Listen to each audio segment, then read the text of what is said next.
अल्हम्दुलिल्लाहि रब्बिल आलमीन वस्सलातु वस्सलामु अला सय्यिदिल मुरसलीन अम्मा बाद फ़ाऊज़ु बिल्लाहि मिनश शैतानिर रजीम बिस्मिल्लाहिर रहमानिर रहीम अस्सलातु वस्सलामु अलैका या रसूलल्लाह व अला आलिका व अस्हाबिका या हबीबल्लाह अस्सलातु वस्सलामु अलैका या नबियल्लाह व अला आलिका व अस्हाबिका या नूरल्लाह।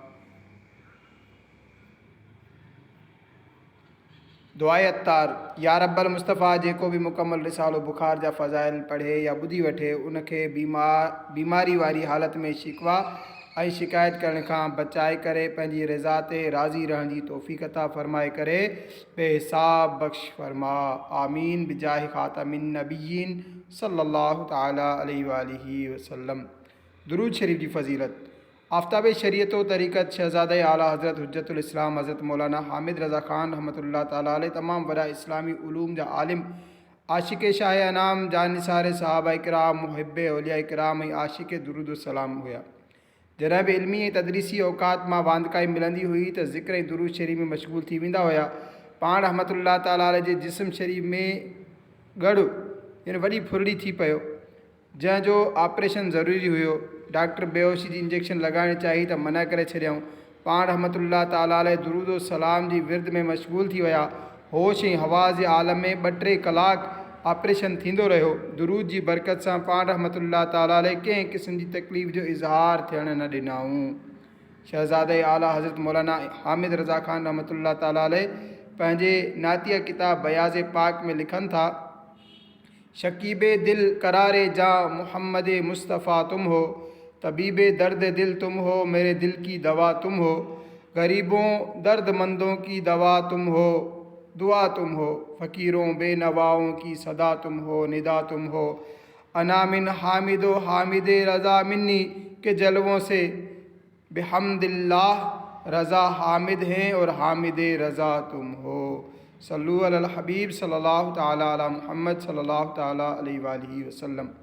बुखार कंहिंखे चवंदा आहिनि? प्यारा प्यारा इस्लामी भाइरो, माहनामा फैज़ान मदीना बमुताबिक़ जमादिल उखरा 1438 हिजरी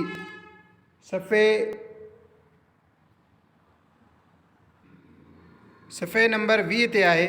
बुखार असांजे जिस्म में कंहिं इन्फेक्शन जे करे थींदो आहे जंहिंजे सबबु जिस्म जो मुदाफ़ियती निज़ाम इम्यून सिस्टम मुतहरिक थी वेंदो आहे ऐं जिस्म में मौजूदु वाइट सेल उन जे ख़िलाफ़ु कमु करणु शुरू कंदा आहिनि, जंहिंजे नतीजे में जिस्म जी हरारत जो दर्जो यानी टेम्परेचर वधी वेंदो आहे। उन्हीअ खे बुखार चवंदा आहिनि। जेकॾहिं टेम्परेचर 102 खां मथे हलियो वञे त तेज़ बुखार थींदो आहे। सभ खां पहिरियां बुखार कंहिंखे थियो? अल्लाह पाक जे प्यारे आख़िरी नबी मुहम्मद अरबी मक्की मदनी सल्लल्लाहु ताला अलैहि वसल्लम इरशाद फरमायो, हज़रत नूह नजीउल्लाह अलैहिस्सलाम जॾहिं ॿेड़ी में हर शइ जा 2 जोड़ा सवार कया त पाण अलैहिस्सलाम जे असहाब अर्ज़ु कयो, असां कीअं इत्मीनान सां रहूं, छो त असां सां शींहं बि सुवार आहे। लिहाज़ा अल्लाह पाक शींहं ते बुखार मुसलत करे छॾियो त उन वक़्तु ज़मीन ते पहिरियों भेरो बुखार लथो। पोइ माण्हुनि कुएं जे बारे में अर्ज़ु कयो त हीअ असांजे खाधे ऐं सामान खे ख़राबु करे छॾे थो। त अल्लाह पाक शींहं जे दिलि में ख़्यालु पैदा फ़रमायो त उनखे छिक आई ऐं उन्हीअ मां ॿिली निकिती जंहिंखां कूओ डिॼी वेही रहियो। प्यारा प्यारा इस्लाम भाइरो, अल्लाह पाक जी तरफ़ खां अचण वारी आज़माइश ते रिज़ा इलाही जे लाइ सब्र करणु घुरिजे, छो त कई भेरा जिस्मानी बीमारियूं रहमत ख़ुदाबंदी जो सबबु हूंदियूं आहिनि ऐं कॾहिं हिन जे करे गुनाहगारनि जा गुनाह मिटाया वेंदा आहिनि। हज़रत अल्लामा जलालुद्दीन सुयूती शाफ़ई रहमतुल्लाह ताला अलैह लिखनि था, क़ुरान करीम में सीपारे 16 सूरह मरियम आयत नंबर 71 में इरशाद थिए थो, तर्जुमो कंजुल इरफ़ान, ऐं तव्हां मां हर हिकु दोज़ख तां गुज़रण वारो आहे, हीअ तुंहिंजे रब जे ज़िम्मे ते ज़रूरी तय थियल ॻाल्हि आहे। हिन आयत जी तफ़सीर में अज़ीम ताबई बुज़ुर्ग मुफ़स्सिर क़ुरान हज़रत इमाम मुजाहिद रहमतुल्लाह ताला अलैह बयान फ़रमाइनि था त मोमिन जो दोज़ख में वरूद यानी दाख़िल थियण मां मुराद उन जो बुखार में मुब्तला हुअणु आहे। सहाबी रसूल हज़रत अबू हुरैरा रज़ियल्लाहु ताला अन्हु फ़रमाइनि था, हुज़ूर सल्लल्लाहु अलैहि वसल्लम बुखार वारे हिकु मरीज़ जी इयादत फ़रमाई। मां बि हुज़ूर सल्लल्लाहु अलैहि वसल्लम सां गॾु हुउसि। पाण सल्लल्लाहु अलैहि वसल्लम उनखे इरशाद फ़रमायो, तोखे मुबारक हुजे, छो त अल्लाह पाक फ़रमाए थो, बुखार मुंहिंजी बाह आहे, मां दुनिया में पंहिंजे बाने खे हिन में मुब्तला कंदो आहियां त जीअं क़यामत जे ॾींहुं जहन्नम जी बाह जो बदिलो थी वञे। सहाबी रसूल हज़रत अबू दरदा रज़ियल्लाहु ताला अन्हु जे मर्ज़ यानी बीमारी में कंहिं अर्ज़ु कयो अव्हां खे कहिड़ो मर्ज़ु आहे त पाण बतौर आइजी इरशाद फरमायूं गुनाहनि जो। अर्ज़ु कयो वियो अव्हां छा था चयो? फरमायूं पंहिंजे गुनाहनि जी मग़फ़िरत। माण्हुनि अर्ज़ु कयो छा असां तव्हांजे लाइ कंहिं तबीब डॉक्टर खे घुरायूं? इरशाद फरमायो तबीब यानी अल्लाह पाक ई मूंखे बीमार कयो आहे। गुनाह खां वधीक कहिड़ी बीमारी आहे? ऐं आशिकाने सहाबा व अहले बैत सहाबी रसूल हज़रत अबू दरदा रज़ी अल्लाह ताला अन्हु जी आजिज़ी ऐं इनकिसारी 100 करोड़ मरहबा। हिन रिवायत में असांजे लाइ वॾो दर्स आहे, छो त असुल हलाक ऐं बर्बाद करण वारी बीमारी गुनाहनि जी बीमारी आहे। हिकु बुज़ुर्ग रहमतुल्लाह ताला अलैह कंहिं शख़्स खां पुछो मूंखां जुदा थी करे कीअं रहे? उन अर्ज़ु कयो सही सलामत रहेसि। बुज़ुर्ग रहमतुल्लाह ताला अलैह फरमायो जेकॾहिं अल्लाह पाक जी नाफ़रमानी न कई त सलामती सां रही, ऐं जेकॾहिं नाफ़रमानी करे चुको आहीं त गुनाह खां वधीक कहिड़ी बीमारी आहे? सो जेको अल्लाह पाक जी नाफ़रमानी करे उन लाइ का सलामती नाहे। प्यारा इस्लामी भाइरो, जिस्मानी बीमारी त कई भेरा गुनाहनि जे मुआफ़ी ऐं दर्जनि जी बुलंदी जो सबबु बणिजंदी आहे। अफ़सोस असां जिस्मानी बीमारी खां बचण जूं केतिरियूं ई तदबीरूं कंदा आहियूं, काश गुनाहनि जे मर्ज़ खां बचण जी बि कोशिशि कयूं। Corona virus, dengue virus, malaria, TB, cancer, फालिज जहिड़े मोहलिक बीमारी खां डिॼंदा आहियूं, हालांकि हिन खां कई भेरा वधीक ख़तरनाक बीमारी गुनाहनि जी बीमारी आहे। गुनाह करण त परे जी ॻाल्हि, गुनाह जे बारे में सोचण खां बि रिझणु घुरिजे त जिस्मानी बीमारी वधि में वधि जान वठंदी, जॾहिं त गुनाहनि जी बीमारी ईमान ज़ाया करे सघे थी। अल्लाह पाक जी रिज़ा जे लाइ जिस्मानी बीमारी में सब्र करे अजर ऐं सवाब बल्कि शहादत जो रुतबो बि हासिलु करे सघिजे थो। जीअं हदीस शरीफ़ में आहे, बुखार जे बारे में फरमायो वियो आहे त बुखार में फ़ौत थियण वारो शहीद आहे। प्यारा प्यारा इस्लाम भाइरो, बुखार हिकु आम बीमारी आहे, शायदि ई कंहिंखे न थियो हुजे। बुखार जे बारे में कुझु फ़रामीन मुस्तफ़ा सल्लल्लाहु अलैहि वसल्लम ॿुधो ऐं बुखार में शिकवा शिकायत करण जे बदिरां अल्लाह पाक जी रिज़ा ते राज़ी रहंदे सब्र करे अज़ीम शान अजर ऐं सवाब जा हक़दार बणिजो।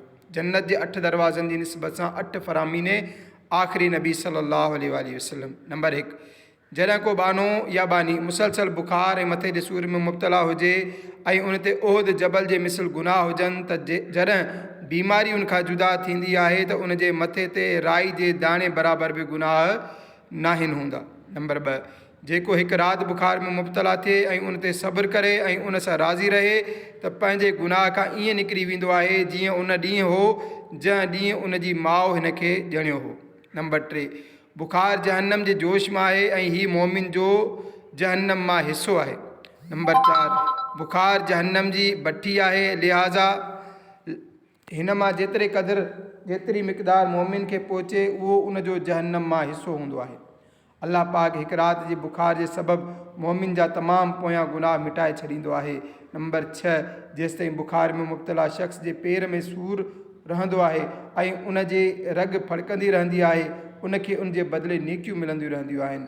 नंबर 7, मोमिन बाने खे जॾहिं लुख लॻंदी आहे या बुखार थींदो आहे त उन जो मिसाल उन लोह वांगुरु हूंदो आहे जंहिंखे बाहि में विधो वियो त बाहि उन जी कट लाहे छॾी ऐं सुथराई बाक़ी रखी। नंबर 8, बुखार खे बुरो न चओ, उन करे जो हीअ त गुनाहनि खां अहिड़ी तरह पाक करे छॾे थो जहिड़ी तरह बाहि लोह जी मेर खे लाहे छॾे थी। हदीस पाक पढ़ण सां शिफ़ा मिली वेंदी आहे। हुज़ूर मुहद्दिस आज़म पाकिस्तान मौलाना सरदार अहमद रहमतुल्लाह ताला अलैह हिकु भेरे इरशाद फरमायो, जॾहिं माण्हू बीमार थींदा आहिनि, बुखार या मथे जो सूर थींदो आहे त हू दवा खाईंदा आहिनि, पर मूंखे तकलीफ़ थींदी आहे त मां हदीस मुस्तफ़ा पढ़ाईंदो आहियां जंहिंसां मूंखे आराम अची वेंदो आहे। जिसको मर्ज़ इश्क नहीं है वो है बीमार, अच्छा तो वही है जो है बीमार तुम्हारा, हर वक्त तरक्की पे रहे दर्द मोहब्बत, चंगा न हो मौला कभी बीमार तुम्हारा। सल्लु अलल हबीब सल्लल्लाहु ताला अला मुहम्मद सल्लल्लाहु अलैहि वसल्लम। सहाबी रसूल हज़रत अबुल यक़ज़ान अम्मार बिन यासिर रज़ी अल्लाह ताला अन्हु जे इर्द गिर्द कुझु माण्हू हल्को बणाए वेठा हुआ। बीमारी जो तज़किरो थियो त हिकु ॻोठाणे फ़ख़्रे अंदाज़ में चयो, मां त कॾहिं बीमार न आहियां थियो। इहो ॿुधंदे ई पाण फरमायूं, तूं असां मां न आहीं, छो त कामिल ईमान वारनि खे मुसीबतुनि जे ज़रिए आज़मायो वेंदो आहे ऐं उन जा गुनाह अहिड़ी तरह छणंदा आहिनि जहिड़ीअ तरह वण जा पन छणंदा आहिनि। मुंहिंजा आका आला हज़रत रहमतुल्लाह ताला अलैह इरशाद फरमाइनि था, मथे जो सूर ऐं बुखार उहे मुबारक मर्ज़ आहिनि जेकी अंबिया किराम अलैहिस्सलाम खे थींदा हुआ। 40 ॾींहंनि में बीमारी न अचे त या शिकान रसूल सरकार आला हज़रत इमाम अहमद रज़ा ख़ान रहमतुल्लाह ताला अलैह फ़रमाइनि था जिस्म जे हक़ में कॾहिं कॾहिं हल्को बुखार ज़ुकाम मथे जो सूर ऐं उन जहिड़ा हल्का मर्ज़ आफ़त न आहिनि बल्कि नेमत आहिनि बल्कि उन्हनि जो न हुअणु आफ़त आहे। मर्दाने ख़ुदा ते जेकॾहिं 40 ॾींहं गुज़रिया ऐं का इल्लत व क़िल्लत न पहुचे यानी बीमारी ऐं परेशानी न अचे त इस्तग़फ़ार ऐं इनाबत फ़रमाईंदा आहिनि यानी तौबा कंदा ऐं रुजू कंदा आहिनि त किथे वाघ ढरी न कई वई हुजे यानी जहिड़ी तरह नाफ़रमाननि खे गुनाहनि जे करे ढर ॾिनी वेंदी आहे किथे अहिड़ो मामिलो असां सां न थिए। इहा आशिकान औलिया असांजे बुज़ुर्गान दीन रहमतुल्लाह अलैहिम जो तरीक़ो इहो हूंदो हो त जेकॾहिं कंहिं साल जान या माल ते मुसीबत न ईंदी हुई त घबराए चवंदा हुआ मोमिन खे हर 40 ॾींहंनि में को न को घबराईंदड़ मामिलो या आज़माइश ज़रूरु पहुचंदो आहे। हज़रत दहाक रहमतुल्लाह ताला अलैहि चवनि था जेको शख़्स 40 रातिनि में हिकु राति बि ॾुख ऐं तकलीफ़ में गिरफ़्तार न थियो हुजे अल्लाह पाक वटि उन जे लाइ का ख़ैर ऐं भलाई न आहे। आला हज़रत रहमतुल्लाह ताला अलैहि फ़रमाइनि था हर हिकु मर्ज़ या तकलीफ़ जिस्म जे कंहिं मौज़े यानी जॻह ते हूंदी आहे उहो वधीक कफ़ारो उन जॻह जो आहे जंहिंजो ख़ासि तालुक़ु उन सां आहे पर बुखार उहो मर्ज़ आहे जो सॼे जिस्म में सरायत करे वेंदो आहे जंहिंसां बेज़नी ताला अल्लाह पाक जे हुकुम सां तमामु रग रग जा गुनाह कढी छॾींदो आहे। अल्हम्दुलिल्लाह जो मूंखे अक्सर गरमाइश ऐं मथे जो सूर रहंदो आहे। इमाम अबू तालिब मक्की रहमतुल्लाह ताला अलैहि फ़रमाइनि था हिकु आरिफ़ यानी अल्लाह पाक जी सुञाण रखण वारो बुज़ुर्ग फ़रमाए थो त मुंहिंजी दिलि सभ खां वधीक पाक उन वक़्तु थींदी आहे जॾहिं मूंखे बुखार थींदो आहे। ईअं ई हिकु अहलुल्लाह जो मक़ूलो यानी चवणी आहे असां बलाउनि ऐं मुसीबतुनि जे मिलण ते ईअं ई ख़ुशि थींदा आहियूं जे अहले दुनियावी नेमतूं हथ अचण ते ख़ुशि थींदा आहिनि। यादि रहे मुसीबत कॾहिं मोमिन जे हक़ में रहमत हूंदी आहे ऐं सब्र करे अज़ीम अजर कमाइण ऐं बेहिसाब जन्नत में वञण जा मौक़ा फ़राहम कंदी आहे।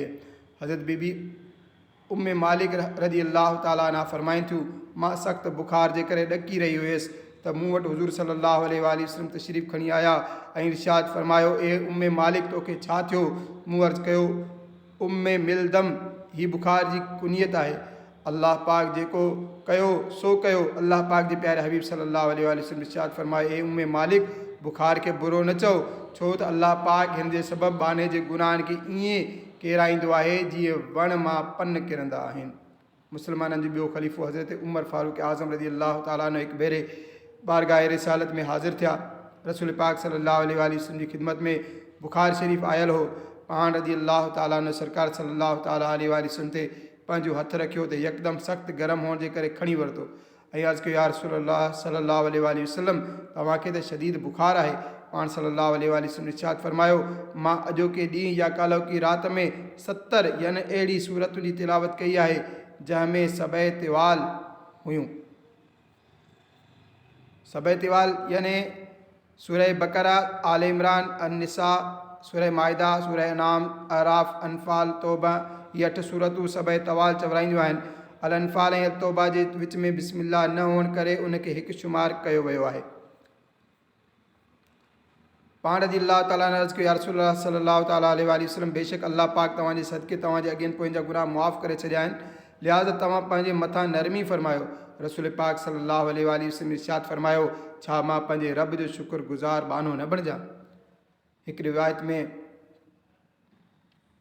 रिवायत में आहे हज़रत अब्दुल्ला बिन मसूद रज़ी अल्लाह ताला अन्हु फ़रमाइनि था त मां नबी करीम सल्लल्लाहु ताला अलैहि वसल्लम जी ख़िदमत में हाज़िर थियुसि त पाण सल्लल्लाहु अलैहि वसल्लम खे बुखार हो। मूं पंहिंजे हथ सां जिस्म अतहर खे छुई अर्ज़ु कयो या रसूलल्लाह सल्लल्लाहु अलैहि वसल्लम अव्हांखे बि बुखार तमामु घणो सख़्तु ईंदो आहे छा। त नबी करीम सल्लल्लाहु अलैहि वसल्लम फ़रमायो मूंखे तव्हांजे 2 माण्हुनि जे बराबरि बुखार थींदो आहे। मूं अर्ज़ु कयो हीउ उन करे हूंदो त हुज़ूर सल्लल्लाहु अलैहि वसल्लम जो सवाब बि बीणो आहे। फ़रमायो हा। पोइ फ़रमायो को बि अहिड़ो मुस्लमान न आहे जंहिंखे का तकलीफ़ बीमारी वग़ैरह पहुचे मगर अल्लाह पाक उन जा गुनाह ईअं छाड़े छॾींदो आहे जीअं वण पंहिंजे पननि खे। हज़रत मुफ़्ती अहमद यार ख़ान नईमी रहमतुल्लाह ताला अलैहि हिन हदीस पाक जी शरह में फ़रमाइनि था मालूम थियो त ग़ुलाम आका जी मुज़ाज पुरसी बि करे ऐं उन जे जिस्म खे हथ बि लॻाए। हदीस शरीफ़ में हिन हिसे ही उन करे हूंदो त हुज़ूर जो सवाब बि बीणो आहे जे हवाले सां फ़रमाइनि था ही आहे सहाबा किराम अलैहिम रिदवान जो अदब ऐं एहतराम यानी या रसूलुल्लाह सल्लल्लाहु अलैहि वसल्लम हीअ त वहम बि नथो करे सघिजे त अव्हां जी बीमारी ख़ताउनि जी मुआफ़ी जे लाइ हुजे। अव्हां खे गुनाह ऐं ख़ता सां निस्बत कहिड़ी? अव्हां जी बीमारी सिर्फ़ु दरजा जी बुलंदी जे लाइ थी सघे थी। हिन मां मालूम थियो त जिन शयुनि सां गुनाहगारनि जा गुनाह मुआफ़ थींदा आहिनि उन्हनि सां नेकोकारनि यानी अल्लाह पाक जे नेक बाननि जा दर्जा वधंदा आहिनि। हदीस में मुसलमान मां मुराद गुनाहगार मुसलमान आहिनि। प्यारा प्यारा इस्लाम भाइरो, अल्लाह करीम जे प्यारे प्यारे आख़िरी नबी मक्की मदनी मोहम्मद अरबी सल्लल्लाहु अलैहि वसल्लम जे मर्ज़ जी मुद्दत इंतिकाल शरीफ़ खां पहिरियां 12 ॾींहं हुई ऐं पाण सल्लल्लाहु अलैहि वसल्लम जो बुखार शरीफ़ मथे जे सूर जे सबबु हो। हज़रत अब्दुल्ला बिन अब्बास रज़ियल्लाहु ताला अन्हुमा फ़रमाइनि था, जॾहिं हुज़ूर सल्लल्लाहु ताला अलैहि वसल्लम ते सूरह नसर इज़ा जाअ नसरुल्लाहि वल फ़तह नाज़िल थी त पाण सल्लल्लाहु अलैहि वसल्लम इरशाद फ़रमायूं, मूंखे मुंहिंजे इंतिकाल जी ख़बर ॾिनी वई आहे। पोइ पाण सल्लल्लाहु अलैहि वसल्लम हज़रत बीबी आयशा रज़ियल्लाहु ताला अन्हा वटि अहिड़ी हालत में तशरीफ़ खणी आया जो पाण सल्लल्लाहु अलैहि वसल्लम खे बुखार हो। मर्ज़ मुबारक जे ॾींहंनि में जानिसार साहबा किराम जॾहिं पंहिंजे दिलनि जे चैन रहमत कौनैन सल्लल्लाहु अलैहि वसल्लम खां बग़ैर नमाज़ अदा फ़रमाए रहिया हुआ त याद महबूब सल्लल्लाहु अलैहि वसल्लम में शदीद रोअण शुरू करे छॾियो, जंहिंखे ॿुधी करे पाण सल्लल्लाहु ताला अलैहि वसल्लम दुआ घुरी, या अल्लाह बुखार ते मुक़रर फ़रिश्ते खे हुकुम ॾे त तुंहिंजे नबीअ ते हल्को थी वञे त जीअं मां ॿाहिरि वञी करे माण्हुनि खे नमाज़ पढ़ायां ऐं दुनिया छॾण खां पहिरियां पंहिंजे सहाबा खे अलविदा चवां। दुआ जो असरु फ़ौरन ज़ाहिर थियो ऐं पाण सल्लल्लाहु अलैहि वसल्लम पंहिंजे मुबारक जिस्म में बुखार जी कमी महसूस कई ऐं वुज़ू फ़रमाए करे हज़रत फ़ज़ल बिन अब्बास, हज़रत उसामा बिन ज़ैद ऐं हज़रत अली मुर्तज़ा रज़ियल्लाहु ताला अन्हुम जो सहारो वठी घर खां ॿाहिरि तशरीफ़ खणी आया। प्यारा प्यारा इस्लामी भाइरो, अल्लाह करीम जे प्यारे प्यारे आख़िरी नबी मक्की मदनी मोहम्मद अरबी सल्लल्लाहु अलैहि वसल्लम जे इंतिकाल शरीफ़ जे मर्ज़ मुबारक जे शुरूआत मथे मुबारक जे सूर शरीफ़ खां थी ऐं ज़ाहिर हीअ आहे त मथे जो सूर बुखार सां गॾु हो, छो त पाण करीम सल्लल्लाहु अलैहि वसल्लम जे मर्ज़ में बुखार शदीद थी वियो हो। पाण सल्लल्लाहु अलैहि वसल्लम तश्त यानी वॾे थांव में तशरीफ़ फरमा थींदा ऐं खेनि ते 7 मशकनि जो पाणी विधो वेंदो हो। प्यारे आका सल्लल्लाहु अलैहि वसल्लम पाणी मां थधाण महसूसु कंदा हुआ। पाण कंबल शरीफ़ वेड़ियल हूंदा हुआ। जेको संदन जिस्म ते हथु रखंदो हो उनखे कंबल शरीफ़ जे मथां खेनि बुखार शरीफ़ जी गर्मी महसूसु थींदी हुई, जंहिंजे बारे में पुछियो वियो त फ़रमायूं, असां ते ईअं ई तकलीफ़ सख़्तु थींदी आहे ऐं असां लाइ अजर वधायो वेंदो आहे। ऐं फ़रमायो, मूंखे अहिड़ो बुखार ईंदो आहे जहिड़ो तव्हांजे 2 मर्दनि खे ईंदो आहे। मुसलमाननि जी प्यारी अमड़ साइण हज़रत बीबी आयशा रज़ियल्लाहु ताला अन्हा फ़रमाइनि थियूं, मूं नबी करीम सल्लल्लाहु ताला अलैहि वसल्लम खां वधीक सख़्तु मर्ज़ में कंहिंखे न ॾिठो। यानी हुज़ूर सल्लल्लाहु अलैहि वसल्लम जी हर बीमारी दर्द बुखार शरीफ़ वग़ैरह ॿियनि जे बीमारियुनि खां वधीक सख़्तु हूंदी हुई। शरह बुखारी हज़रत अल्लामा ग़ुलाम रसूल रज़वी रहमतुल्लाह ताला अलैहि हदीस पाक जे हिन हिस्से पाण करीम सल्लल्लाहु अलैहि वसल्लम हिकु वॾे थांव में तशरीफ़ फरमा थींदा हुआ ऐं संदन ते 7 मशकनि जो पाणी विधो वेंदो हो। जी शरह में लिखनि था, सरवर काइनात सल्लल्लाहु ताला अलैहि वसल्लम खे जंहिं थांव में विहारियो वियो उहो शायदि काठ जो हो ऐं पाण उहो पाणी उन करे तलब फ़रमायो हुआऊं जो मरीज़ ते जॾहिं थधो पाणी वाहियो वञे त कुझु मर्ज़नि में उन जी ताक़त बहाल थी वेंदी आहे। पाण सल्लल्लाहु अलैहि वसल्लम मशकीज़नि में उहो शर्त रखियो त उन्हनि जा मुंहुं न खुलियल हुजनि, छो त हथनि जो पाणी सां न लॻण जे करे पाणी साफ़ ऐं शफ़ाफ़ थींदो आहे। ऐं 7 मशकीज़ा उन करे फ़रमायूं जो 7 जे अदद में बरकत आहे। सरकार आला हज़रत रहमतुल्लाह ताला अलैहि फ़रमाइनि था, 7 जो अदद अफ़ज़ल अददनि मां आहे ऐं 7 जे अदद में नुक़सान ऐं मुसीबत खे परे करण जो हिकु ख़ासि तासीर आहे। हिकु ॿिए मक़ाम ते फ़रमाइनि था, 7 जे अदद में हिकमत ऐं राज़ इहो आहे त हिन में ज़हर ऐं जादू जे नुक़सान खे परे करण जो ख़ासि तासीर आहे। हदीस पाक में साबित आहे त जेको शख़्स सुबुह सवेर 7 अजवा खजूर खाए त उनखे उन ॾींहुं ज़हर ऐं जादू खां नुक़सान न पहुचंदो। मुसलमाननि जे पहिरें ख़लीफ़े आशिक़ अकबर हज़रत सिद्दीक़ अकबर रज़ियल्लाहु ताला जी वफ़ात शरीफ़ जो असरी सबबु हुज़ूर सरवर आलम सल्लल्लाहु अलैहि वसल्लम जो विसाल शरीफ़ आहे, जंहिंजो सदमो आख़िरी साथ ऐं संदन दिलि मुबारक मां घटि न थियो ऐं उन ॾींहं खां वठी संदन जिस्म शरीफ़ ॻरंदो ऐं सनो थींदो वियो। 7 जमादिल उखरा 13 हिजरी सूमर शरीफ़ ते खेनि गुसल फ़रमायो। ॾींहुं थधो हो, बुखार अची वियो। साहबा किराम इयादत जे लाइ आया। अर्ज़ु करणु लॻा, ए ख़लीफ़ा रसूल, इजाज़त हुजे त असां तबीब खे सॾे अचूं जेको अव्हां जी तबियत खे ॾिसे। फ़रमायूं त तबीब त मूंखे ॾिसी वरितो आहे। उन चयो त पोइ तबीब छा चयो? फरमायूं त उन चयो इन्नी फ़ाअलु लिमा उरीद, यानी मां जेको चाहींदो आहियां कंदो आहियां। मुराद इहा हुई त हकीम अल्लाह पाक आहे, उन जी मर्ज़ी खे को बि टारे नथो सघे। जेका मशीयत आहे ज़रूरु थींदी।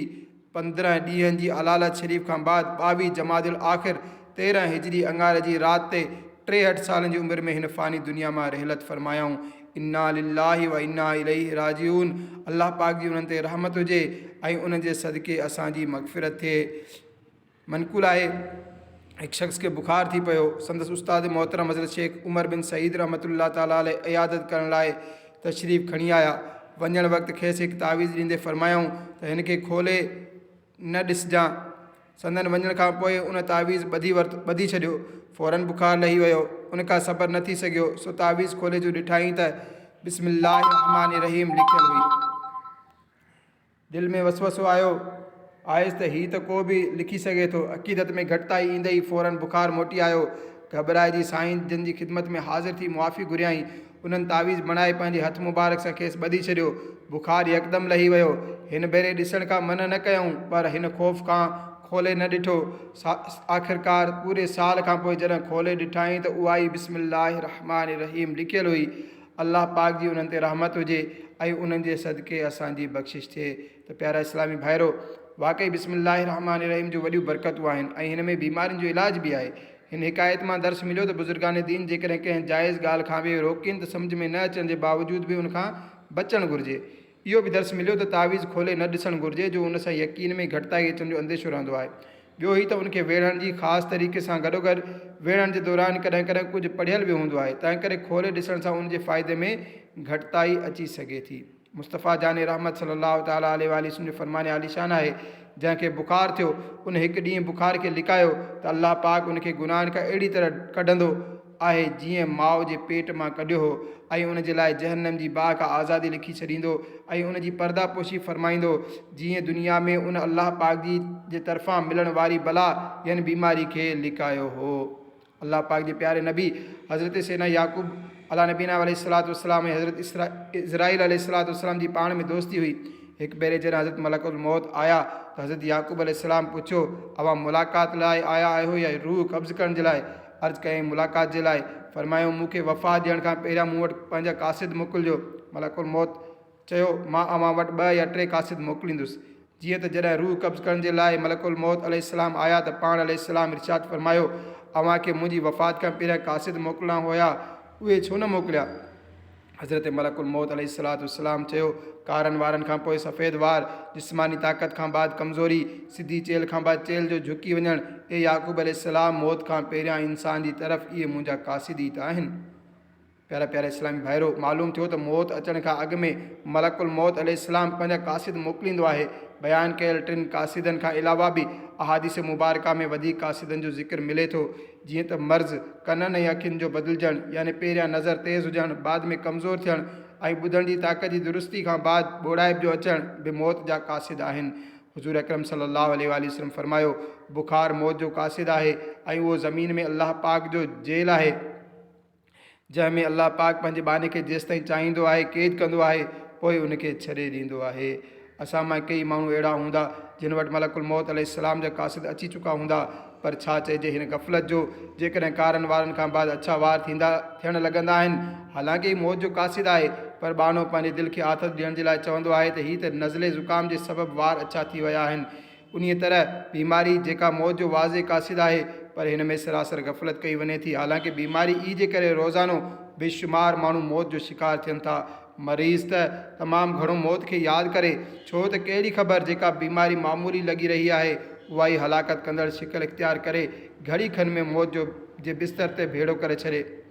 पोइ पंहिंजा रोअण रड़नि ऐं दुश्मन ख़ुशियूं मल्हाइनि ऐं मरण वारो मौत खां गाफ़िल मरीज़ अंधेरी क़बर में पहुची वञे। अफ़सोस, हाणे मरण वारो हूंदो ऐं उनजा चङा बुरा अमल। अल्लाह पाक सूरह तौबा आयत नंबर 126 में इरशाद फ़रमाए थो, तर्जुमो कंज़ुल इरफ़ान, छा उहे ही नथा ॾिसनि जो उन्हनि खे हर साल 1 या 2 भेरा आज़मायो वञे थो, पोइ बि उहे न तौबा कनि था ऐं न ई नसीहत मञनि था। हुज्जतुल इस्लाम इमाम मोहम्मद बिन मोहम्मद गज़ाली रहमतुल्लाह ताला अलैह फरमाइनि था, हिन आयत जी तफ़सीर में चयो वियो आहे त आज़माइण मां मुराद बीमारियुनि में मुब्तला करणु आहे। हिकु ॿिए मक़ाम ते फरमाइनि था, बुखार मौत जी यादि ॾियारे ऐं अमल करण में सुस्ती खे भॼाए थो।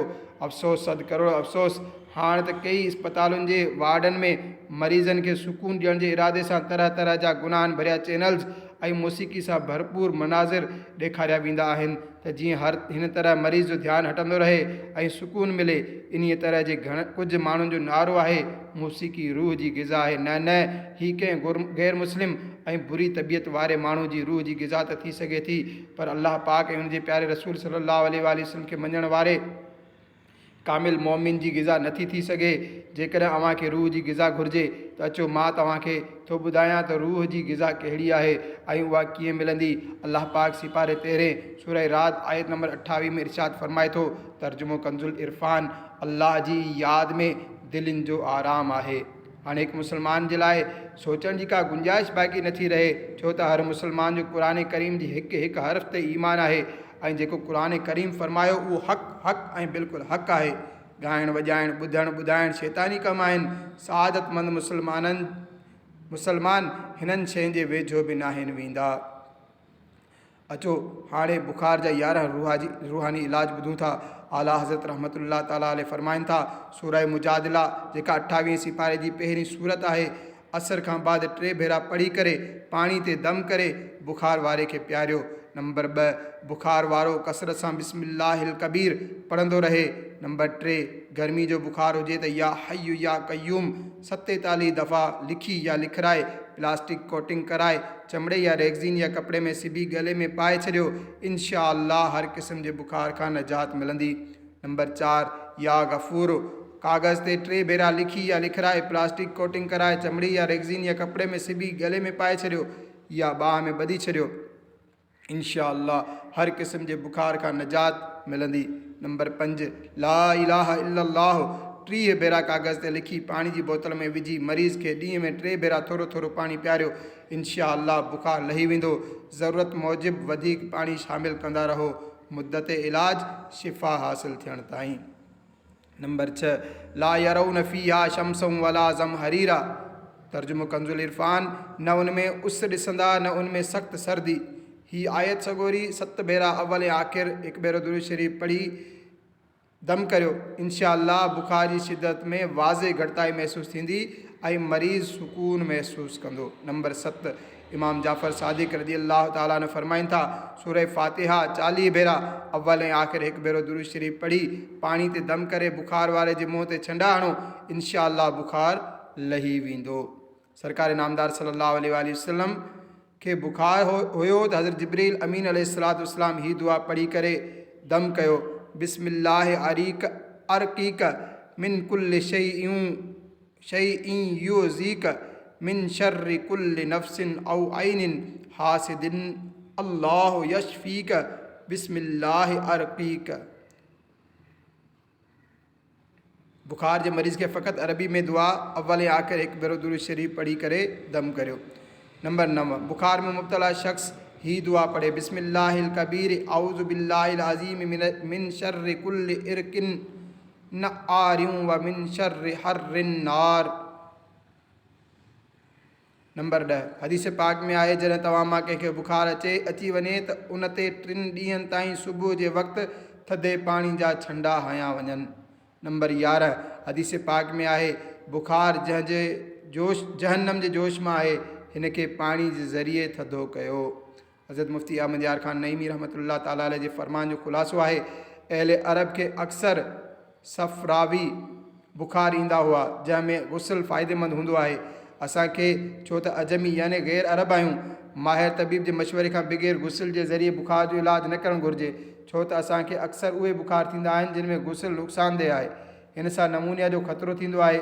हज़रत अल्लामा अली कारी रहमतुल्लाह ताला अलैह फरमाईंदा, हिकु शख़्स हदीस पाक जो तर्जुमो पढ़ी बुखार में गुस्ल जे ज़रिए इलाजु कयो त उनखे नमूनिया थी वई ऐं वॾी मुश्किल सां उन जी जान बची। पोइ हू हदीस पाक ई जो मुनकर थी वियो, हालांकि उहा उनजी पंहिंजी जहालत हुई।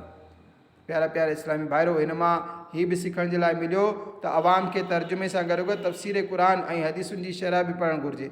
अहादीस मुबारका पढ़ी करे कंहिं आशिक रसूल आलिम दीन ऐं मुफ्ती इस्लाम का समझण बिना इलाज न कयो। प्यारा प्यारा इस्लाम भाइरो, हॾियूं बि अल्लाह पाक जूं नेमत आहिनि ऐं उन्हनि में ग़िज़ाइत बि रखी वई आहे। जेकी माण्हू घर में पचाइण जे लाइ बिना हॾी वारो गोश्त ख़रीद कनि था, उहे पाण सां गॾोगॾु पंहिंजे अहल खाना खे बि अल्लाह पाक जी हिकु नेमत खां महरूम कनि था।